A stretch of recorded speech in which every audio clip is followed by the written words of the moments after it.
যখন ছিল না ফেসবুক, ছিল না ইউটিউব কিংবা স্মার্টফোন, কেমন ছিল সে সময়? ৯০-র দশকে যাদের জন্ম, তারা যেমন একদিকে অ্যানালগ যুগের শেষ প্রজন্ম, তেমনি ডিজিটাল যুগের উত্থানের সাক্ষী। কেমন ছিল ৯০-র দশকের শৈশব? ১ টাকাকে ৪ ভাগের ১ ভাগ করলে হতো ২৫ পয়সা, যাকে আমরা বলতাম ৪ আনা। এই ৪ আনায় পাওয়া যেত নাবিস্কো লজেন্স। রং বেরঙের কাগজে মোড়ানো এই লজেন্সই যেন ছিল সে যুগের শিশুদের আনন্দের উৎস।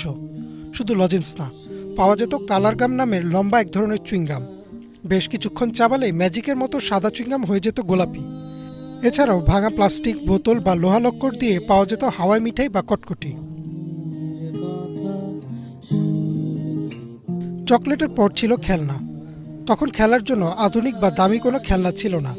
বৈশাখী মেলা কিংবা ঈদে ছেলেদের প্রথম পছন্দ ছিল টিনের পিস্তল, আর মেয়েদের মাটির